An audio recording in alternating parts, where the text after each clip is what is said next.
Gachibowli to airport metro plan రద్దు. Tender ప్రక్రియ నిలిపివేయాలని CM Revanth ఆదేశం. అవును, 111 జీవో పరిధిలో మెట్రో అలైన్మెంట్ ఎలా చేశారు అంటూ ప్రశ్నించారు సీఎం రేవంత్. ఓఆర్ఆర్ ద్వారా మంచి రవాణా సదుపాయం ఉంది అంటున్నారు రేవంత్. మెట్రో అలైన్మెంట్ కు ప్రభుత్వం ప్లాన్ బి సూచిస్తోందని, ఎంజీబీఎస్ ఫలక్నుమా చాంద్రాయణగుట్ట మీదుగా ఎయిర్పోర్ట్ కి కొత్త రూట్ పరిశీలనకు ఆదేశాలు జారీ చేశారు. ఎంజీఎస్ ఫలక్నుమా, బార్కాస్, పహాడీ షరీఫ్, శ్రీశైలం రోడ్ మీదుగా శంషాబాద్ ఎయిర్పోర్ట్ కి మరో రూట్ పరిశీలనకి ఆదేశాలు జారీ చేశారు.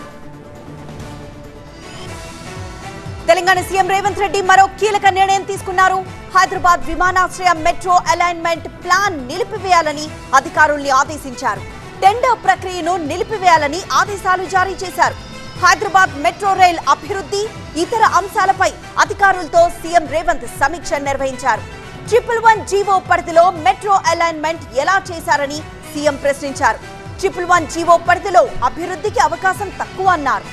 ఓఆర్ఆర్ ద్వారా విమానాశ్రయానికి మంచి రవాణా సదుపాయం ఉన్నట్లు సీఎం తెలిపారు. ఇక విమానాశ్రయ మెట్రోలకు ప్రత్యామ్నాయ అలైన్మెంట్ ప్లాన్ బి తయారు చేయాలని అధికారులకి సూచించారు సీఎం రేవంత్ రెడ్డి. పాత బస్తీలో అధిక జనాభా దృష్ట్యా మెట్రో అలైన్మెంట్ ఉండాలని సీఎం అన్నారు. ఎంజీబీఎస్ ఫలక్నుమా, ఎల్బీ నగర్, చాంద్రాయణగుట్ట నుంచి ఎయిర్పోర్ట్ వరకు మెట్రో అలైన్మెంట్ ఉండాలన్నారు. పాత బస్తీ మెట్రో పనులు చేపట్టకపోవడంతో ఎల్ఎన్టీ పై సీఎం అసంతృప్తి వ్యక్తం చేశారు. దీనిపై పూర్తి స్థాయిలో విచారణ చేపట్టాలని అధికారుల్ని ఆదేశించారు.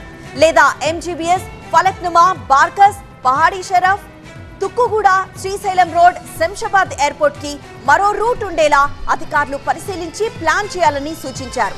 అలాగే LNT metro rail, GMR airport రాయితీ ఒప్పందాలను పరిశీలించాలని, మూసీ వెంట రోడ్ కమ్ మెట్రో కనెక్టివిటీ ఉండేలా ప్రణాళిక రూపొందించాలని అధికారుల్ని ఆదేశించారు.